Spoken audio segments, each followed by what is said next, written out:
A continuación, tenemos el agrado de invitar al reverendo padre José Jiménez y Martínez de Carvajal, quien expondrá el tema Fundaciones y Asociaciones de la Iglesia.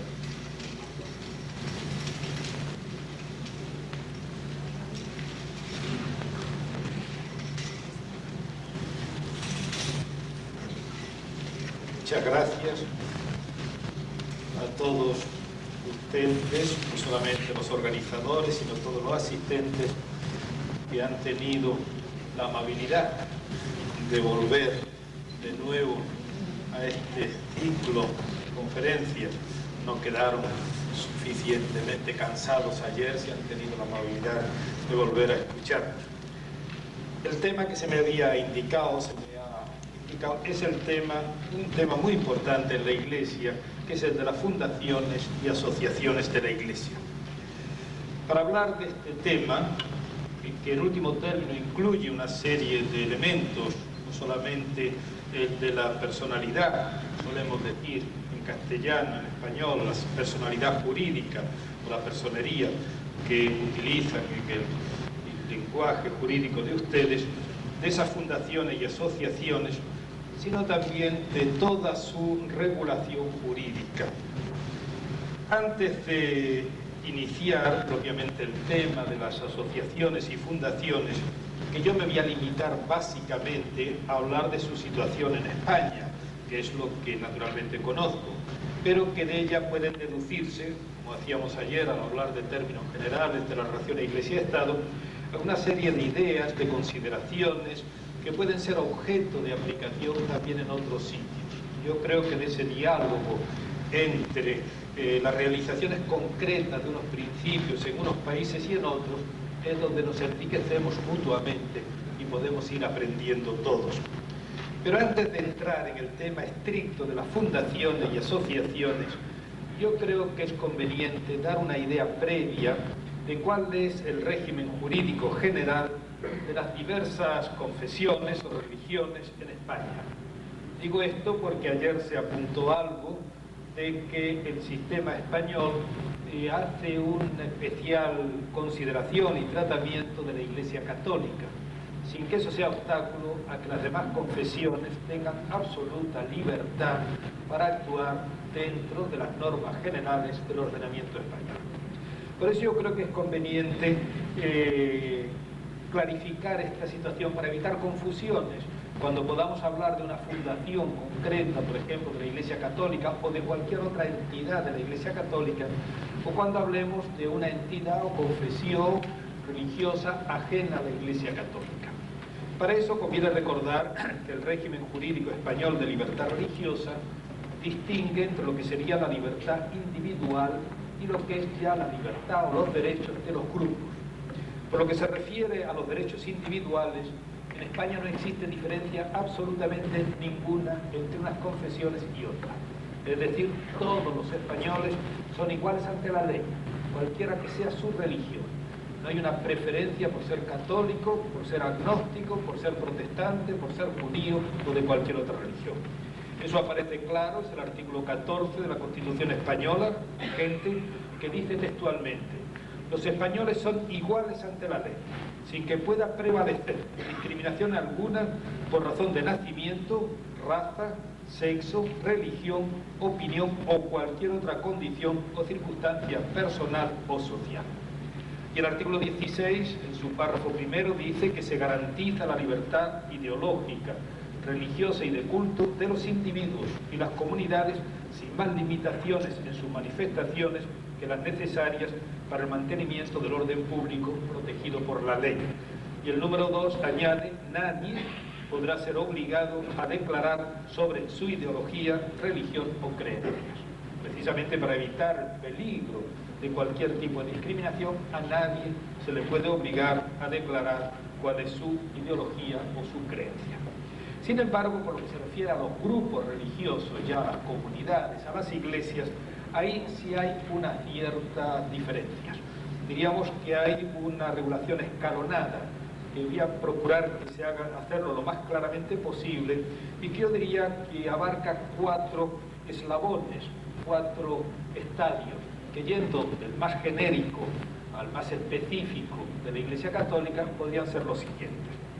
El primer eslabón es la afirmación de la libertad religiosa a todos los grupos religiosos sin ninguna limitación más que las puestas anteriormente del orden público. Así, ese eslabón está no ya en la Constitución, pero sí en la Ley Orgánica de Libertad Religiosa del año 1980, y entonces cuando habla de los derechos que tienen los grupos religiosos, dice: asimismo, esa libertad religiosa comprende el derecho de las iglesias, confesiones y comunidades religiosas a establecer lugares de culto o de reunión con fines religiosos, a designar y formar sus ministros, a divulgar y propagar su propio credo y a mantener relaciones con sus propias organizaciones o con otras confesiones religiosas, sea en territorio nacional o en el extranjero. Y esto sin necesidad de ninguna autorización expresa, ni de registro ni nada, sino es un derecho que brota de la misma condición humana y que por lo tanto no necesita ni autorización, ni registro, ni nada. Es sencillamente un derecho básico, fundamental. Tan es así, está claro en la ley orgánica, pero para que quede más claro, en los acuerdos, que luego aludiré a ellos, de cooperación, se les llama así, no son tratados internacionales, firmados con estos tres grandes grupos religiosos, que se considera que en España tienen un mayor asentamiento y notorio arraigo, que son las iglesias evangélicas, las comunidades judías y las comunidades islámicas. Se dice en su preámbulo, en los tres acuerdos, dice textualmente, entre otras cosas, lo siguiente, merece la pena leerlo. Estos acuerdos son del año 1992, ahora aludiré a ellos. Estos derechos, concebidos originariamente, derecho a libertad religiosa, como derechos individuales de los ciudadanos, alcanzan también por derivación a las confesiones o comunidades en que aquellos se integran para el cumplimiento comunitario de sus fines religiosos. Y añade expresamente, sin necesidad de autorización previa ni de inscripción en ningún registro público. Es decir, que en España cualquier grupo religioso puede constituirse, puede tener lugares de culto, puede tener ministros, puede divulgar su doctrina, sin necesidad para eso de una autorización previa y mucho menos de un registro en ninguna institución del Estado. Los únicos límites, por lo tanto, que tiene este principio básico común a todos los grupos es lo que ya hemos dicho antes, que son lo que la Constitución llama el orden público protegido por la ley, y que la Ley Orgánica de Libertad Religiosa explicita un poco más, diciendo que el ejercicio de los derechos dimanantes de la libertad religiosa, incluido los de los grupos, tiene como único límite la protección del derecho de los demás al ejercicio de sus libertades públicas y derechos fundamentales, así como a la salvaguardia de la seguridad, de la salud y de la moral pública, elementos constitutivos de lo que la Constitución ha llamado el orden público protegido por la ley en el ámbito de una sociedad democrática. Son los límites que pueden ustedes ver en el artículo 29, por ejemplo, de la Declaración Universal de Derechos Humanos, que son esas tres razones, generalmente, que son los derechos de los demás. En segundo lugar, el orden público, en algunos se incluye el bien común, un término más o menos genérico, y generalmente también la moral pública, pero con un condicionamiento, que esas limitaciones estén establecidas por la ley en un Estado de Derecho. No puede ser, diríamos, actuar arbitrariamente, ni siquiera discrecionalmente por el gobierno. En segundo lugar, que sean necesarios, porque la presunción es la libertad. Y en tercer lugar, en una sociedad democrática. Eso que se añade muchas veces como una llamada a que se respeten realmente y evitar cualquier tipo de abuso. Este es el primer eslabón. Y eso, por lo tanto, vuelvo a repetir, sin necesidad de ningún registro y de ninguna actuación. Naturalmente, estos grupos, muchas veces para poder actuar en los negocios jurídicos, para poder tener una actividad jurídica, necesitan una personería, llaman ustedes una personalidad jurídica, que decimos nosotros. Sin esa no podría ejercer una serie de actividades para las cuales hay que tener esa subjetividad o esa personalidad jurídica. Por eso sería ese segundo eslabón. El segundo eslabón es cuando se pretende obtener esa personalidad jurídica, entonces sí se necesita una inscripción en un registro. Ya luego veremos cuál puede ser ese registro. Aquí sería un tema discutido para los constitucionalistas y administrativistas, pero yo no entro en el tema. Hay quienes opinan que esta exigencia ha restringido la Constitución La Constitución española es quizás más amplia. Su artículo 22 dice: se reconoce el derecho de asociación. Únicamente no se admite en ciertos casos que son de asociaciones que persigan fines o utilicen medios tipificados como delitos, o también los que sean paramilitares, pero sin embargo no dice más que se reconoce el derecho de asociación. Y el número 3 de ese artículo 22 dice lo siguiente: las asociaciones constituidas al amparo de este artículo deberán inscribirse en un registro a los solos efectos de publicidad. Algunos opinan que no concede la personalidad, la personería jurídica, sino esa se tiene ipso facto por el mero hecho de ser una asociación, un derecho fundamental, y que lo único que se hace a efecto de publicidad. Pero sin entrar en ese tema que es más teórico que práctico, en la práctica hace falta esa publicidad y por lo tanto dejemos la discusión si el Estado concede la personalidad o el Estado reconoce algo que ya es innato al grupo, al hombre, cuando se asocia y quiere constituir una comunidad o un grupo. El hecho es que hay que inscribirse. Esa inscripción, y esto vale para cualquier grupo religioso, esta inscripción se hace, hay un doble camino, no voy a analizar con mucho detalle, para no entrar en temas muy técnicos, que es el registro general, si se trata de asociaciones o de fundaciones en su caso, o el registro especial que se crea de entes religiosos en el Ministerio de Justicia. Ese registro ha venido exigiendo una serie de condiciones que veremos enseguida, que es entre ellos la condición de que se trate de una asociación o fundación, una entidad que tenga fines religiosos. Conviene aclarar esto. En España, al no haber habido durante muchos años libertad religiosa, por lo tanto tenían que vivir en la clandestinidad esos grupos que no eran católicos. Entonces ya, como les indiqué ayer, en el año 1967, por imperativo del Concilio Vaticano II, que a su vez era recogido en la Constitución española al decir que tenía que estar de acuerdo con la doctrina de la Iglesia, se promulgó aquella ley, pero una ley tremendamente restrictiva, ponía una serie de dificultades, controles a esos grupos religiosos. Cuando a partir del año 1980 se crea ya la Constitución del 78, pero luego ya el 80 la Ley de Libertad Religiosa, la afluencia de grupos religiosos que pretendían inscribirse en el registro civil fue muy grande. Fue muy grande hasta que yo recuerdo cuando se creó la Comisión Asesora de Libertad Religiosa, a la que yo pertenecía desde el momento de su creación, el año 81, se creó el ministro entonces en funciones, lo que nos pidió a la comisión es que fuéramos un poco serios. Hasta entonces no había habido comisión, era el director general el que asumía el aceptar o no aceptar la inscripción de esas entidades, que pudiéramos tener un cierto rigor. Y ya por eso en la ley incluso se excluyen aquellas asociaciones que no fueran estrictamente de fines religiosos, para evitar ese deseo de inscribirse allí, no siempre por entidades auténticamente religiosas, sino también sectas, incluso sectas de las que hoy a veces se llama destructivas, o sencillamente con unos fines mercantiles, cuando no eran fines ilegales y buscaban esa cobertura.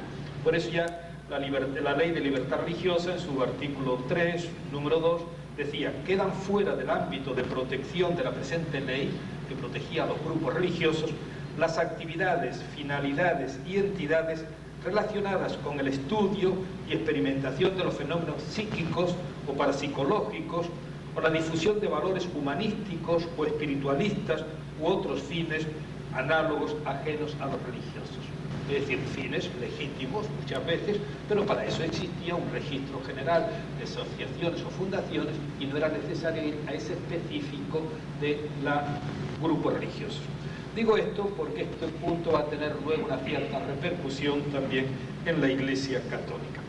La ley orgánica para la inscripción de esos entes no exigía más que lo siguiente: la inscripción se practicará en virtud de solicitud acompañada de documento fehaciente en el que conste su fundación o establecimiento en España, cuando era un grupo religioso que por primera vez accedía a España, denominación, y demás datos de identificación, régimen de funcionamiento y órganos representativos con expresión de sus facultades y de los requisitos para su válida designación. El Real Decreto, que luego al año siguiente, el año 81, se hizo sobre la organización y funcionamiento de este registro de entidades religiosas, especificaba que la inscripción se practicara a petición de la respectiva entidad mediante escrito al que se acompaña el testimonio literal del documento de creación debidamente autenticado y el correspondiente documento notarial de fundación o establecimiento en España. Pero ya aparecía un dato nuevo entre los requisitos que se exigían. Son datos, requisitos para la inscripción, la denominación de la entidad, de tal modo que sea idónea para distinguirla de cualquier otra, eso era evidente.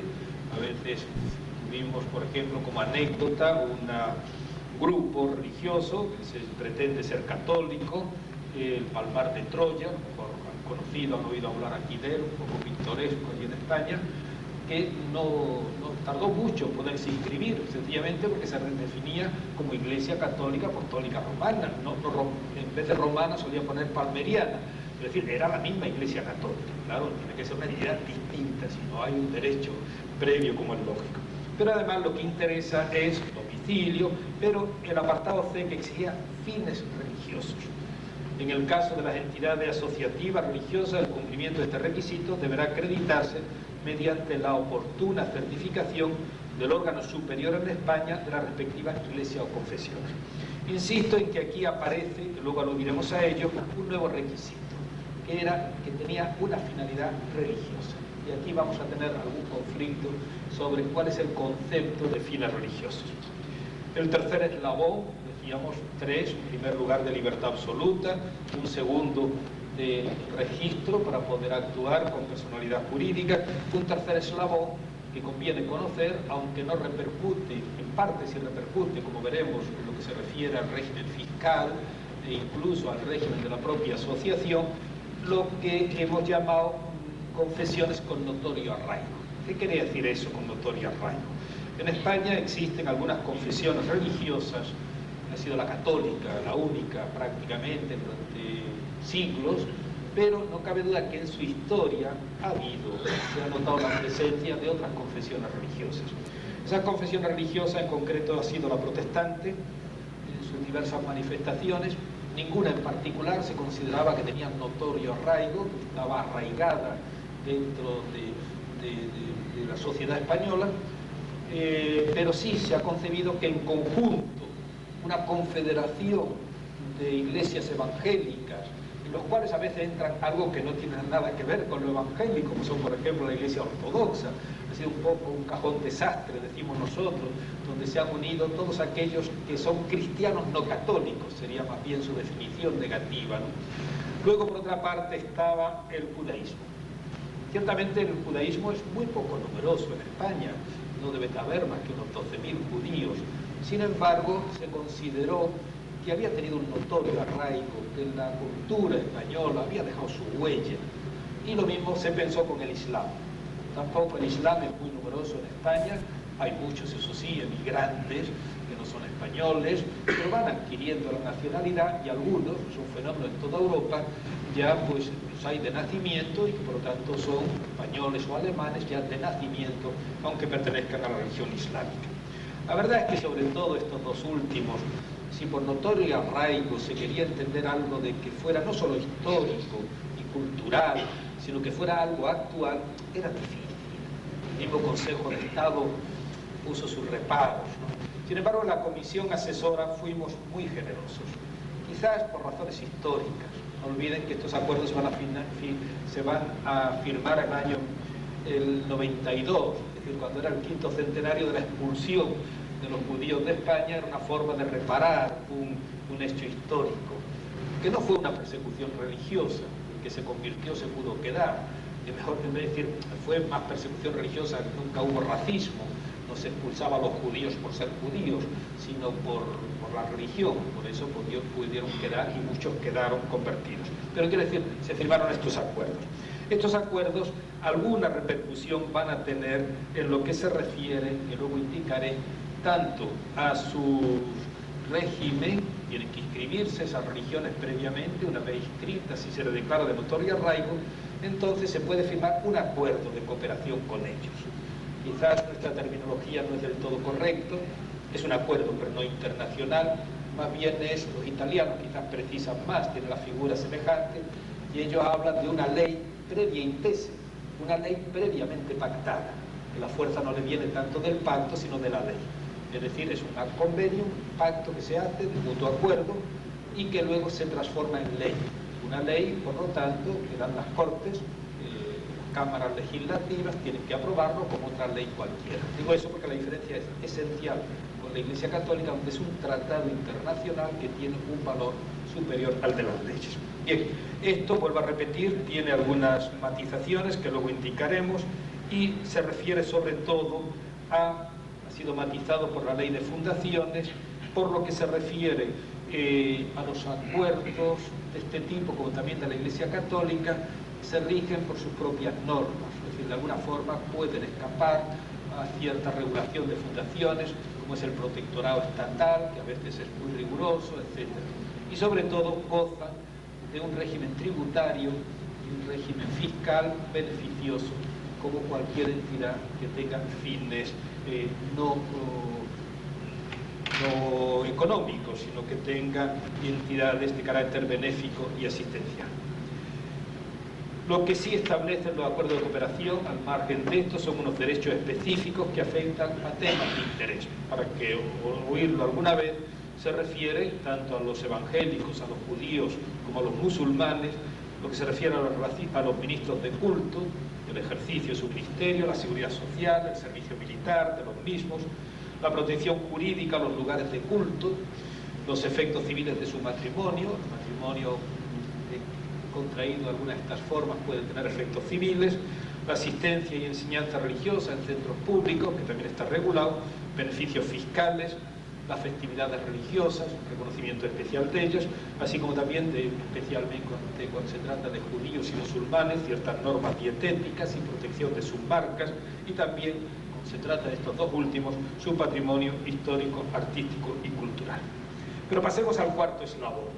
El cuarto eslabón ya nos lo da, que tiene una mayor protección, digamos una mayor colaboración con el Estado, es la Iglesia Católica.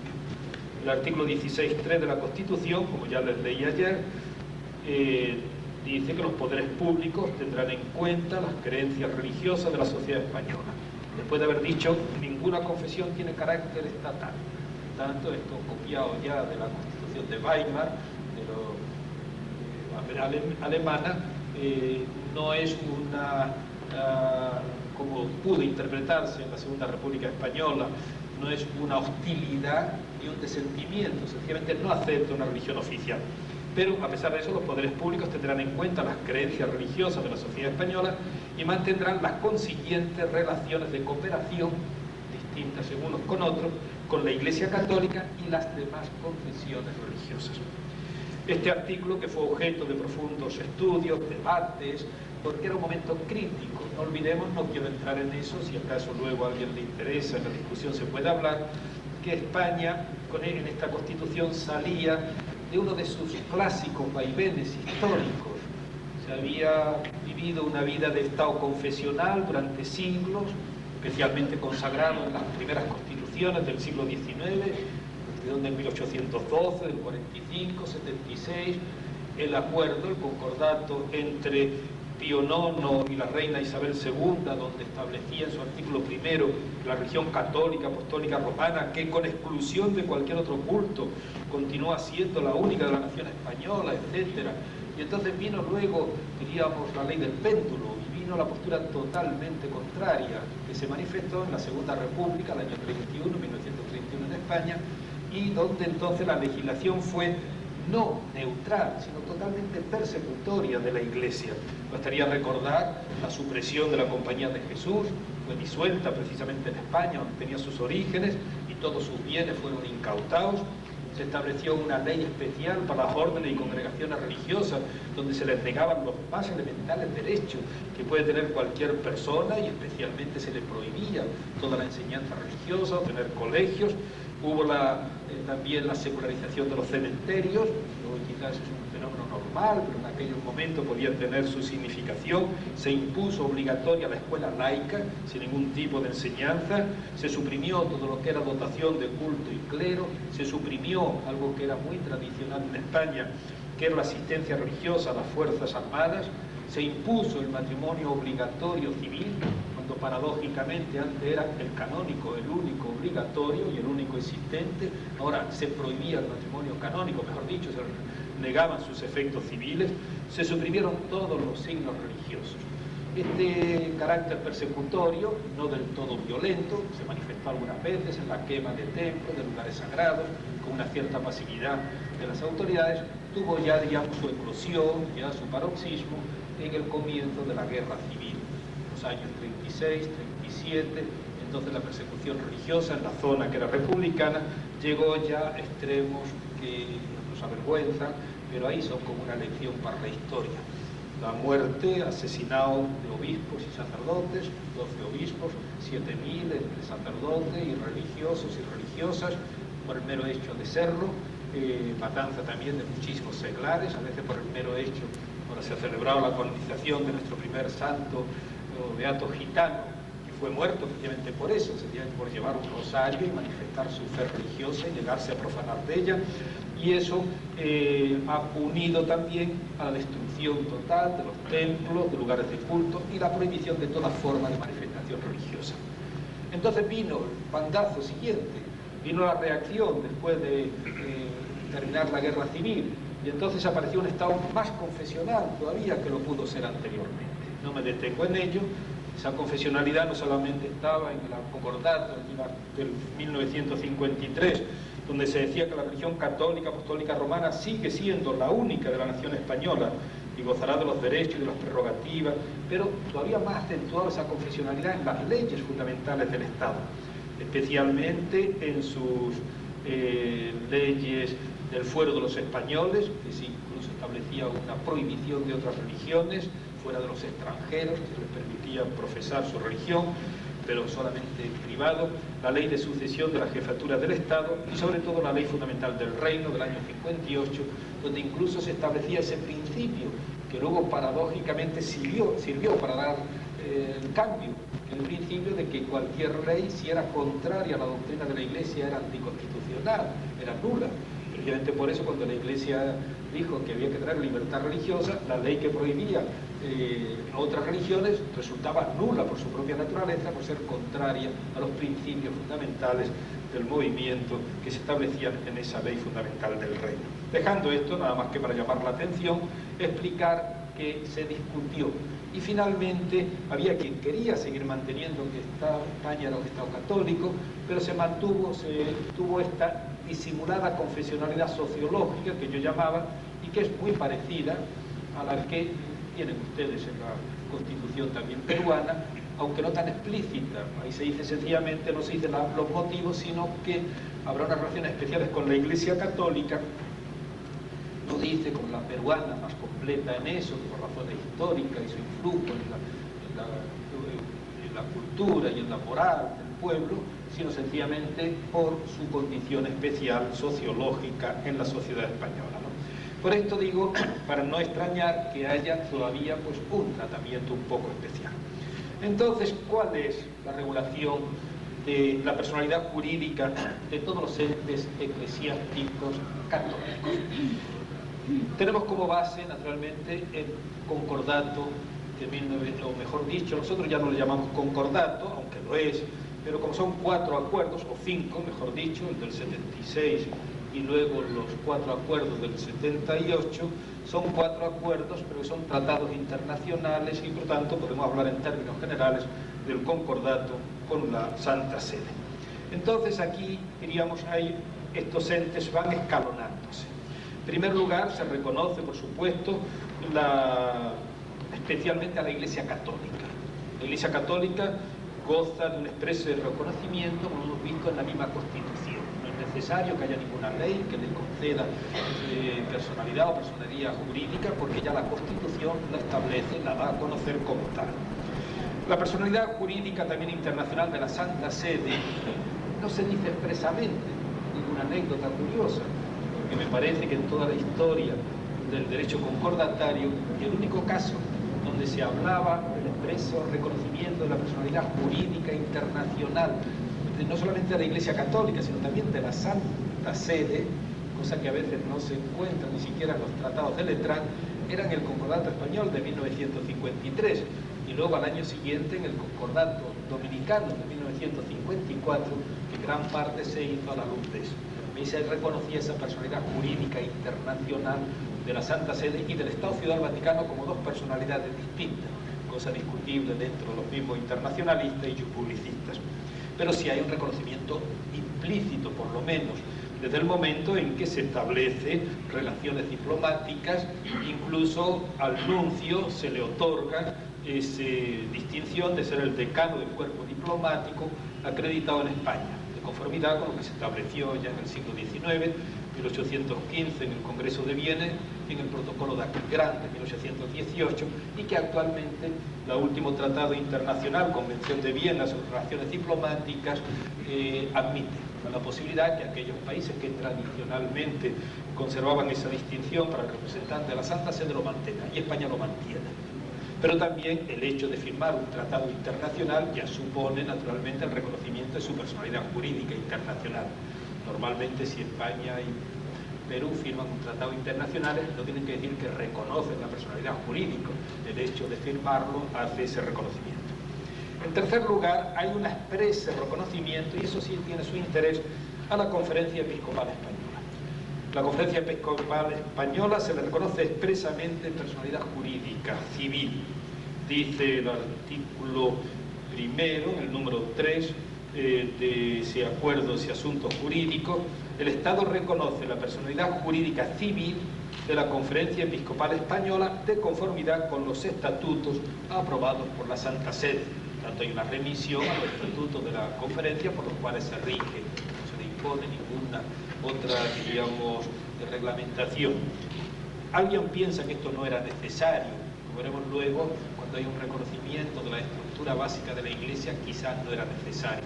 Yo creo que esto fue también un poco de desagravio durante la última época del régimen de Franco, cuando ya hubo tensiones, no hubo tanta amistad, sino tensiones como consecuencia del Concilio Vaticano II entre el Estado, que se endurecía quizás más en esos momentos, y la Iglesia que se abría por la exigencia del Concilio Vaticano II, como una pequeña represalia. El gobierno español no quiso reconocer nunca que la Conferencia Episcopal como tal tenía personalidad jurídica, lo cual no dejaba de plantear algunos problemas, como comprenderán todos los juristas, a la hora de poseer bienes, a la hora de poder hacer cualquier tipo de actividad jurídica. Sin embargo, por eso hubo un reconocimiento explícito. El Estado reconoce la personalidad jurídica civil de la Conferencia Episcopal Española de conformidad con los estatutos aprobados por la Santa Sede. Luego damos un paso más, y entonces es lo que podríamos llamar los entes básicos de la organización oficial de la Iglesia. Es decir, se trata de aquellas entidades que constituyen piezas de la organización oficial de la Iglesia y, con otras palabras, son la estructura jerárquica de la Iglesia institución. En efecto, el artículo primero del número 2 del citado acuerdo se dice lo siguiente: la Iglesia puede organizarse libremente, puede organizarse como quiera. En particular, puede crear, modificar o suprimir diócesis, parroquias y otras circunscripciones territoriales que gozarán de personalidad jurídica civil en cuanto la tengan canónica, y ésta sea notificada a los órganos competentes del Estado. Necesita un poquitín de exégesis esto.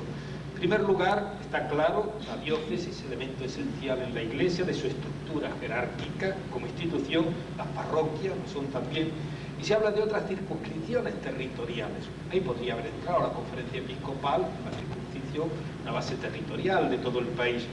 Probablemente aquí se abría la puerta a otras posibles, la provincia eclesiástica o incluso algo que todavía en España no se ha institucionalizado, pero se puede institucionalizar, que sería la personalidad jurídica, no de las conferencias, no se le quiere por la Santa Sede dar ese nombre, al grupo de obispos de una determinada región, que hoy empiezan a tener una actividad distinta de la conferencia porque representan una región autónoma que tiene sus propias normas, todo aquello que se le han transferido y que muchas veces para muchos problemas las negociaciones, como yo le indicaba ayer, ya no se hacen entre el gobierno español y la conferencia episcopal, aparte de la Santa Sede, sino que se hacen entre la comunidad autónoma de Andalucía, por ejemplo, y los obispos de Andalucía.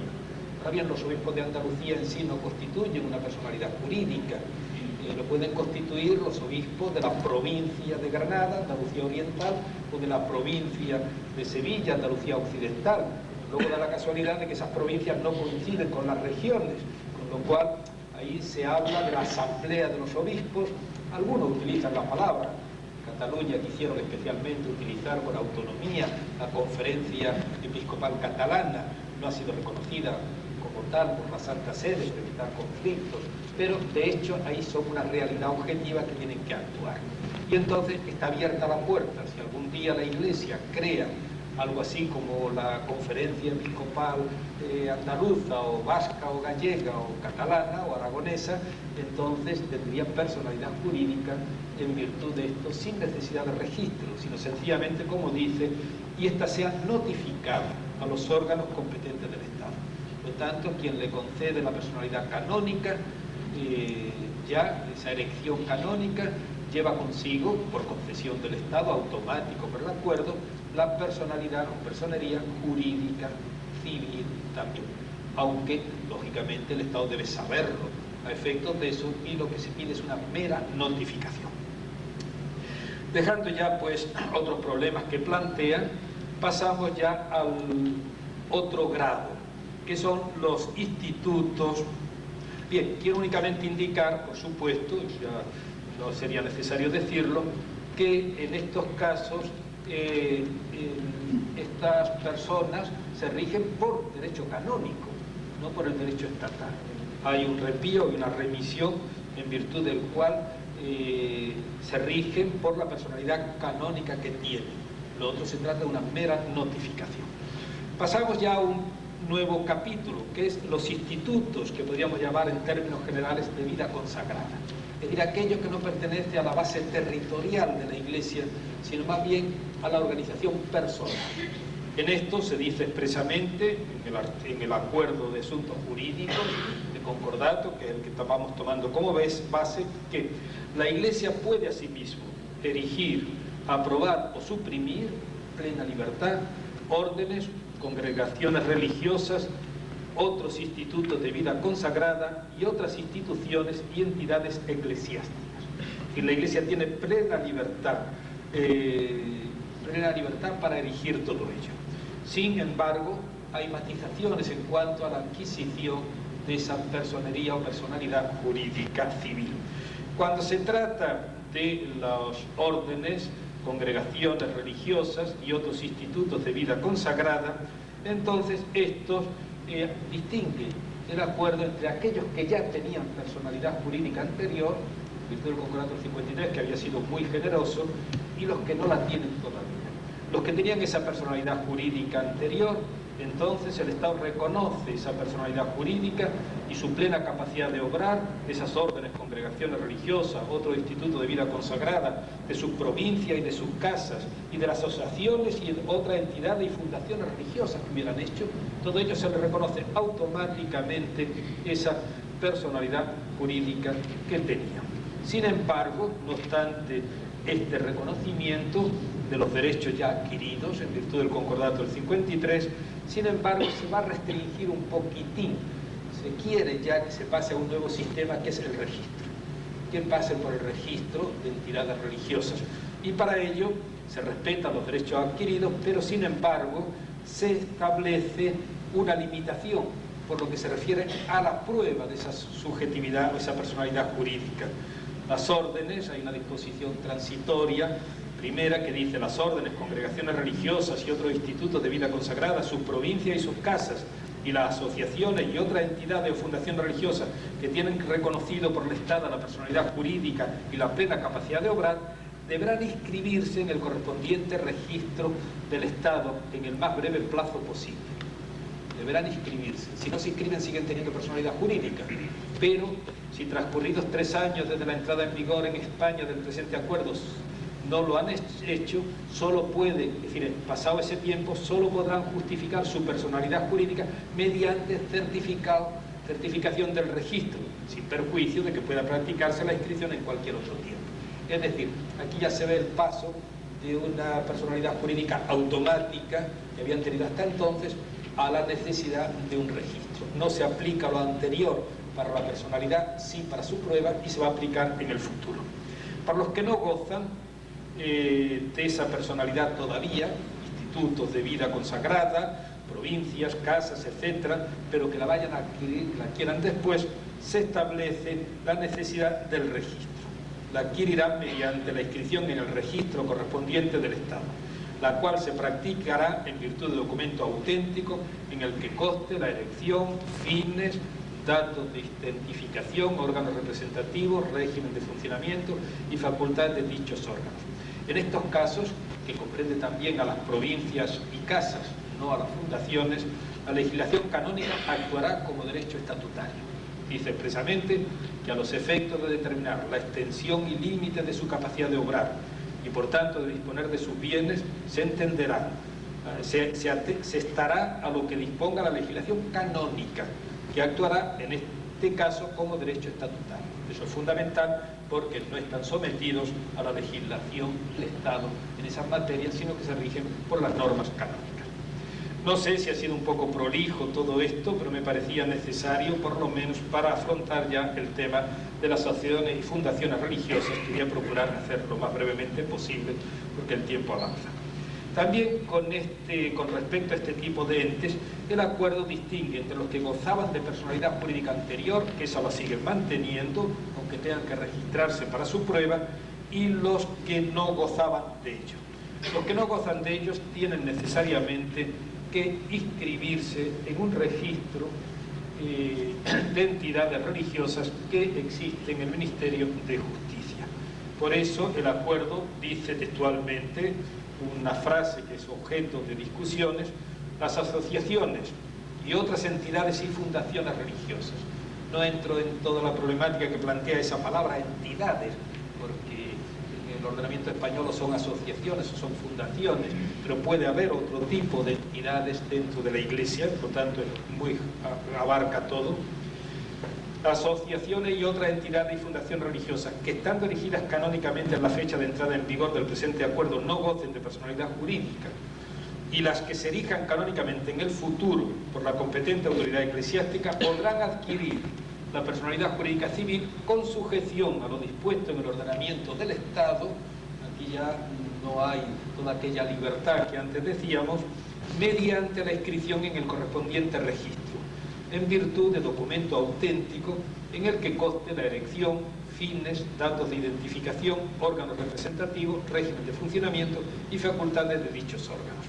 Hay que llamar la atención que, sin embargo, como veremos luego enseguida, tanto cuando se trata de asociaciones como de fundaciones, en las leyes respectivas de los estados, del Estado siempre deja a salvo a estas instituciones, fundaciones y asociaciones que se regirán de acuerdo con los tratados, ya sea el tratado internacional con la Santa Sede, ya sea con los acuerdos de colaboración con esas otras religiones de notorio arraigo. Por lo tanto, el artículo 5 del acuerdo jurídico, en concreto cuando se trata de instituciones, ya sean asociaciones o fundaciones, en concreto de carácter benéfico o asistencial, dice lo siguiente: las instituciones o entidades de carácter benéfico o asistencial de la Iglesia o dependientes de ella se regirán por sus normas estatutarias, por lo tanto no están sometidas a las leyes civiles. ¿Qué trascendencia tiene eso? No sé si con ello hago un inciso, pero para aclararlo. Por ejemplo, últimamente se han elaborado algunos acuerdos de estos regionales, por ejemplo en Andalucía, luego Extremadura, últimamente también en Madrid, sobre colaboración en materia de servicios sociales. Entonces, a veces en la comunidad andaluza, por ejemplo, en concreto, tenía una ley de servicios sociales y imponía una serie de exigencias a esas entidades, entre ellas organizarse democráticamente. ¿Qué quiere decir organizarse democráticamente? Intervenir en las negociaciones. Dijimos, no podíamos aceptar eso de ninguna forma. Esa ley, aunque fuera una ley, no podía ser contraria a un tratado internacional. Quería decir eso, que los hermanos de San Juan de Dios, a la hora de elegir el superior, tenían que hacerlo democráticamente, con intervención incluso de los minusválidos, que eran los acogidos en ese centro. Y me dijo, no, los minusválidos no, pero sus tutores. Solamente era romper por completo, no. Se rigen por sus normas estatutarias. Y por lo tanto, todas aquellas otras normas de la legislación civil que sean contrarias no tienen fuerza, no tienen vigor allí. Vuelvo a repetir, las instituciones o entidades de carácter benéfico asistencial de la Iglesia o dependientes de ella se regirán por sus normas estatutarias y gozarán de los mismos derechos y beneficios que entes clasificados como de beneficencia privada. En concreto, antes de entrar, no sé si hay tiempo siquiera, quiero llamarles la atención de que la última legislación que se ha hecho, por ejemplo, de fundaciones y fundaciones en general, pudimos conseguir que en esa ley, que es, lo he traído aquí para poderlo leer directamente, es la Ley de Fundaciones, su título es Ley 30/1994, el año 1994, porque es reciente, de fundaciones y de incentivos fiscales a la participación privada en actividades de interés general, se establece, es una ley, yo creo que buena en general, quizás el protectorado es un poquitín exigente, pero esa ley se establece en la cláusula disposición adicional tercera lo siguiente: lo dispuesto en esta ley se entiende sin perjuicio de lo establecido en los acuerdos con la Iglesia Católica y en los acuerdos y convenios de cooperación suscritos por el Estado. Se separan, tienen naturaleza distinta. En un primer borrador se había puesto todo mezclado. Dijimos, no, hay que diferenciar. Con las iglesias, confesiones y comunidades religiosas, así como en las normas dictadas para su aplicación, para evitar que se dijera que otras normas que tenían rango de real decreto quedaban derogadas por una ley.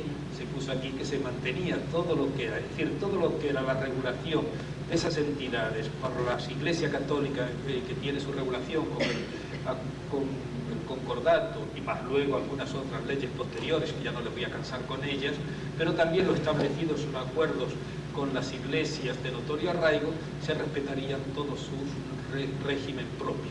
Y luego incluso en el régimen fiscal, la disposición adicional quinta dice lo siguiente: régimen tributario de la Iglesia Católica y de otras iglesias, confesiones y comunidades religiosas.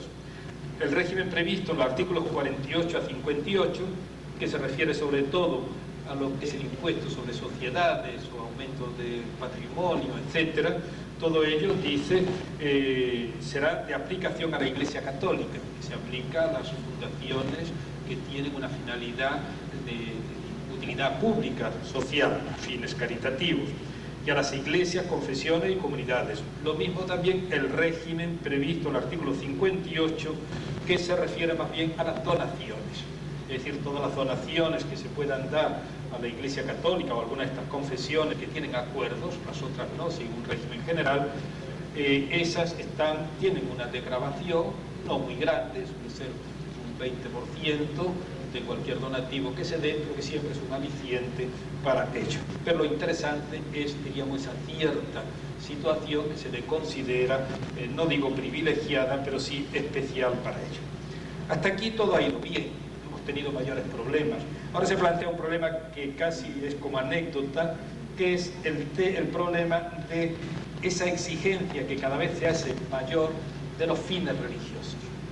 Todos estimamos, juristas, que eso no es de aplicación a la Iglesia Católica, que se rige por otras normas, donde no se habla más que fines de la Iglesia, pero cuando se trata de esas otras entidades que no son muchas veces tan claras como deberían ser, entonces se va a insistir que tengan fines religiosos. Y lo malo ha sido que el Estado ha empezado a aplicarlo también a la Iglesia Católica. Y cada vez que una fundación, una asociación se quiere inscribir en el registro de entidades religiosas, le exige para ello una declaración de fines religiosos. La Iglesia lo aceptó, estas cosas suelen ser flexibles, y no hubo problema, eso garantizaba, era el obispo el que hacía un certificado de que los fines de esa entidad eran religiosos. Ellos pidieron un poco más que el obispo fuera la autoridad suprema más que el Papa. Pero en fin, se llegó a una fórmula que fuera una especie de autenticación de la firma por parte del secretario de la Conferencia Episcopal. Y así han funcionado bien las cosas, hasta que ya un cierto director general, omito su nombre, porque además no es conocido especialmente, empezó a interpretar que no, que fines religiosos eran, lo que decíamos ayer, solamente los fines de culto y de rezar, y que tuviera algo que ver con el culto, lo cultual, en lo íntimo, pero que la caridad, la práctica de la beneficencia, todo eso no eran fines religiosos, eso eran fines sociales. Y este es un poquitín el problema que tenemos. Yo creo que se va a solucionar porque la cosa es tan evidente que la Iglesia tiene como un elemento esencial suyo, tiene la práctica de la caridad. En algunos de los documentos que nos hemos cruzado, algunos que elaboré con ocasión de eso, me voy a permitir hacer alguna lectura, decía en ese primer documento, la inclusión de la ética como un elemento esencialmente religioso, necesario para obtener la propia salvación, constituye la gran aportación del cristianismo a la historia de las religiones. Frente a las viejas religiones nacionales, cuya finalidad, la participación en la salvación colectiva, se consideraba realizada por la mera incorporación al pueblo o a la tribu, y frente a las religiones mistéricas, que aspirando ya a una salvación individual y personalizada, pretenden obtener por la práctica del culto y de los ritos mistéricos, sin referencia alguna a la moral, incluso ritos que eran inmorales, la propia salvación, la Iglesia presenta como un elemento esencial en la ética. Elementos esencialmente religiosos son para el cristianismo no solo la profesión de la fe, la purificación por el bautismo, la recepción de los sacramentos, la oración, los actos de culto y la práctica de los mandamientos, sino especialmente el de la caridad, expresión y síntesis de todos los demás. Esta práctica de la caridad, que aparece ya en el Antiguo Testamento como el elemento esencial de la verdadera y auténtica religión, sería recordar pasajes de Isaías, capítulo 1, 58, ustedes conocen perfectamente, se convierte en el centro del mensaje evangélico. La parábola del buen samaritano que acoge y atiende al prójimo herido y abandonado sintetiza el programa de vida religiosa para un cristiano. El amor al prójimo constituye el nuevo y definitivo mandamiento de Jesús a sus discípulos. El juicio final se decide en función de las obras de misericordia y de la práctica de la caridad. La religión pura e intachable, dirá el apóstol Santiago, ante Dios Padre es esta: visitar a los huérfanos y a la viuda en su tribulación. Y por eso la Iglesia tiene perfecta conciencia ya desde sus comienzos de que la práctica de la caridad forma parte esencial de los propios fines y actividades. La necesidad de atender a dicha finalidad condiciona su propia estructura orgánica, estableciéndose un ministerio específico, la diaconía, para la práctica institucionalizada de la caridad por parte de la Iglesia, frente al ministerio de la palabra y el ministerio de los sacramentos. Hay el ministerio de la diaconía, es algo esencial a la Iglesia. Una Iglesia sin la práctica de la caridad no es una Iglesia. Por lo tanto, si el Estado ha firmado un contrato con esa Iglesia, ¿cuáles son los fines religiosos, los fines de la Iglesia? Lo dice la propia Iglesia. Hago un análisis luego de cómo esos fines son patentes en el Concilio Vaticano II, que son algo así como la constitución de la Iglesia. Y son patentes en el mismo Código de Derecho Canónico, donde siempre la práctica de la caridad es uno de los fines de la Iglesia.